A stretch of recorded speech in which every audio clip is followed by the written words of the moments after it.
HBO's The Sopranos follows the trials and tribulations of New Jersey mob boss Tony Soprano. The show contains a wide variety of interesting characters with depth and nuance, from Christopher Moltisanti, Janice Soprano, Ritchie April, Ralph Cifaretto, Johnny Sack, and much, much more.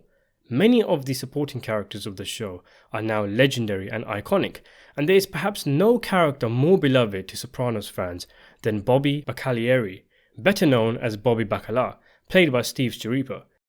First appearing in Do Not Resuscitate, the second episode of the second season of the show, Bobby has gone on to become perhaps the most loved character in the entire series. He's a big guy, but he's got a big heart. He's shy, naive, and thoughtful. He is a little dumb, which makes him endearing, and he gets made fun out of a lot of in the show and is something of a pushover. He also formed a dynamic duo with Junior Soprano, the two characters sharing excellent chemistry and playing off one another in entertaining fashion. This shucks attitude of the character sticks out in a bizarre but loving way, given how Bobby is surrounded by vicious sociopaths and bloodthirsty killers. This gentle giant has won the hearts of Sopranos fans everywhere, with the notable reasons being his love for his children and his faithfulness to his wife Karen, the fact that he, as a grown man in the mob, played with trained, and his tragic death, which came via a mob execution as part of a mob war which Bobby thought was over, but he had been misinformed. Bobby is remembered by fans of the show as a lovable big goof, the only decent guy out of the main characters in the show, one who only truly became unshakably angry when the lives of his children were in danger. Today, however, I wanted to offer an alternative take, one that will perhaps be controversial for Sopranos fans. I've done similar videos in the past, like one called The Case for Phil Leotardo, where I essentially break down Phil's side of the story from his point of view. And in spite of him being a clear villain and antagonist in the show, in some ways, if you look at things from a different angle, you can kind of see where he's coming from. And I wanted to do something similar here. Such is the richness of these characters that the likes of David Chase created, that today I'm arguing that perhaps the only Sopranos character that everyone loves was just as much of an insensitive cocksucker as the boss of the glorified crew. Before we continue, please consider subscribing to the channel for similar content and hit the notification bell so you don't miss out on future videos. So, Bobby is a character who, it's revealed, worked for Junior Soprano after being groomed by his own father, Bobby Bacala Sr., into life in the mob after living a life as a head waiter. A simple, well-liked and sweet individual who was always respectful, Bobby evoked sympathy even from the likes of Tony Soprano, who at times apologized to Bobby after making hurtful remarks. Despite being in Junior's crew, Bobby holds no grudges against Tony, Christopher or Paulie after they take out most of Junior's crew in a fight for power between Junior and Tony. In fact, during Christopher's initiation ceremony into the mob, Bobby looks genuinely delighted.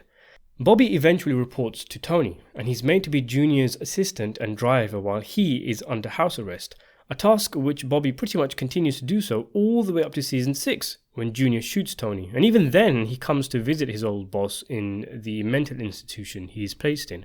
Bobby is noted by characters in the show, even ridiculed, for not having a gourmand, and instead being faithful to his wife, who tragically dies in a car accident which results in heavy trauma for Bobby.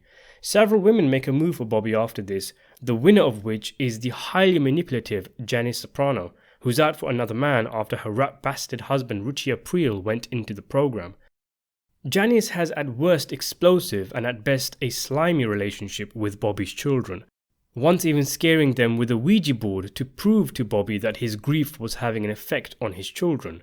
Whether you think Janice calculatingly worked her way into Bobby's household, whether you think that somehow the dumb fuck Bobby was thinking 3 steps ahead by hooking up with the boss's sister, or whether you're balmy enough to think that this was a genuine Hollywood romance, to the screams of fans everywhere, Bobby and Janice are eventually wed, even having a child together. An emotional Bobby comes to the defense of his father, who is ordered to carry out a hit at an elderly age and while sick, and is only too eager, though Bobby fears for his safety. Bobby and Tony grow close. The two rescue Paulie and Christopher when they get lost in the Pine Barrens, for example. Tony feels that Bobby needs to prove himself, that he doesn't earn enough compared to other mobsters and is using his position as brother-in-law to his advantage. But occasionally, Tony did feel guilty of the way he treated Bobby to make things easy for him, such as when he brokers an agreement with Johnny Sack that allows Bobby to purchase Sack's house for a reduced price. One of Bobby's best moments comes in season 6, when Bobby punches Tony after Tony repeatedly makes improper comments about Bobby's wife, though she and Tony felt it was simple sibling bantering. A drunken fight between the two men results in Bobby essentially battering Tony, who laments that he would have won the fight had he not been drunk and injured from a gunshot wound. Bobby is shortly sent by Tony on his first ever hit. It's incredible that Bobby could even be so high up in a crew, a made guy, without ever having killed anyone, as is tradition in the mob. Even Janice nabbed her first hit before Bobby, but it's widely believed that Bobby rose up the ranks without killing anyone as a result of the influence of his father. Anyway, Tony is bitter about the fight, and it's most likely why he sent Bobby on this hit, to reassert his dominance over Bobby, and so that Bobby's soul is corrupted, just like the rest of the mobsters, so that he gets a taste of killing. Bobby defended his wife and kicked Tony's ass in front of the family, so Tony took Bobby's soul and innocence. Tony even says it's a pain in the balls to kill someone. The two men talk on a boat about how difficult it is in today's day and age. Everyone knows Bobby's character, and he's Tony's brother-in-law, and yet he's still ordered to do it. Even the photo of the victim Bobby's given is of the man with his family, as if Tony just wants to rub it in and make things even more difficult for Bobby. Tony even looks like he's having the time of his life in the car after telling Bobby he'll do the hit.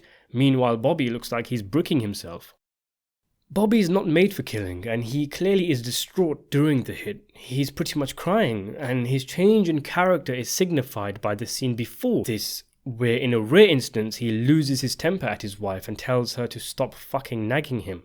After the hit, he returns home, greets his loving family, stares out into the distance over the lake, but something is different in Bobby's eyes. He himself is different. He has stepped over a threshold. He's gone into a world where there's no turning back, and he knows it. But the thing is, yes, we all know Tony had ulterior reasons for sending Bobby to do the hit, but to all intents and purposes, Tony was completely justified in his actions. It was completely fair for Tony, as a boss, to command Bobby to carry out his first hit. The man got to the number 3 position, the underboss of a family, without ever killing anyone in his life, and all because his father, the Terminator, didn't want it for him, and his reputation got Bobby Jr. made. That's Jackie Jr. levels of nepotism. Bobby isn't a choir boy that Tony sent on a dangerous task. He's a fully fledged gangster, and it's high time he stopped coasting off his father's reputation. And who can blame Tony when, repeatedly, Bobby asks for more responsibility? He comes to Tony and wants to work his way up, and in the mob, this is how you work your way up. And when Bobby is given a higher position, his comment is, "I think it should have happened sooner."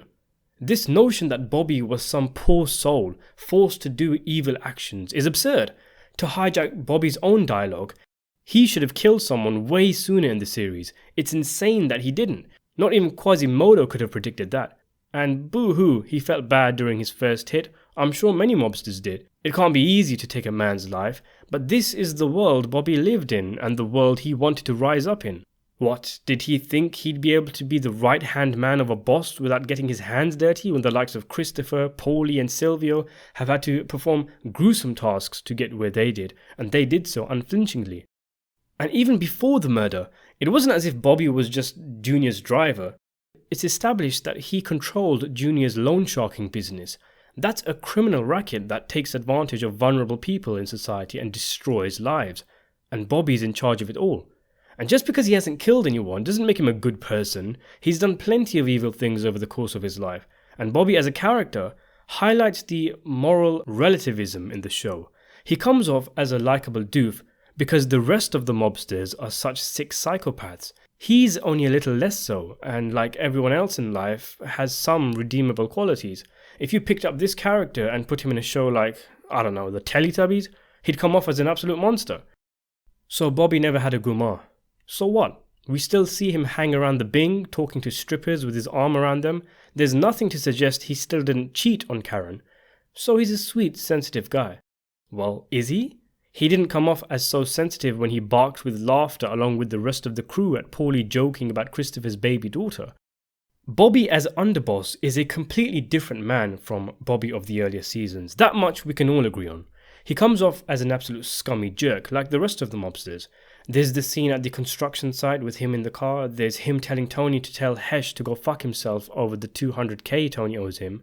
The examples are numerous, and I'm sorry to say, that's the state Bobby died in. Not as a gullible goof, but as a stone-cold gangster. Do you remember Michael Corleone as a jolly college boy, or as an ice-cold mob boss? And some might say, well, Bobby's natural personality was sweet, and that it was the life that made him the way he ended up becoming. But even that, I think, is debatable, and I'm reminded of a thought-provoking quote, that power and wealth do not corrupt a man, they only reveal his true nature. Bobby saw no problem in threatening a man with murder when all the union rep wanted to do was stop his workers getting ripped off. He saw no problem with caring for his father who was a mass murderer. In fact, he rose in rank because of his father's reputation. He saw no problem beating up protesters with about a dozen other guys with him.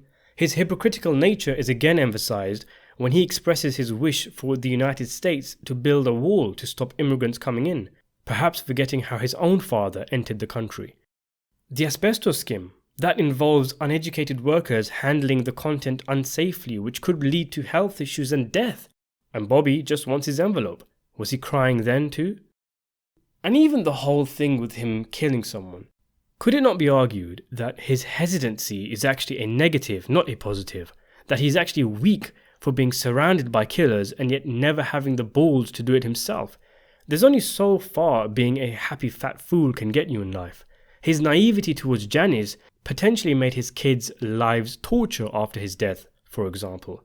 With such machoism on display in the show, you'd think a man allowing himself to be manipulated in such a way as he did would be seen as weak, just as people saw Junior as weak for being manipulated by Olivia.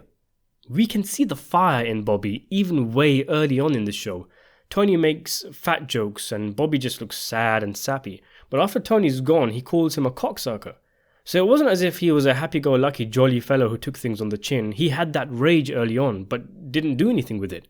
Only when he had the high position. Some might call that cowardice.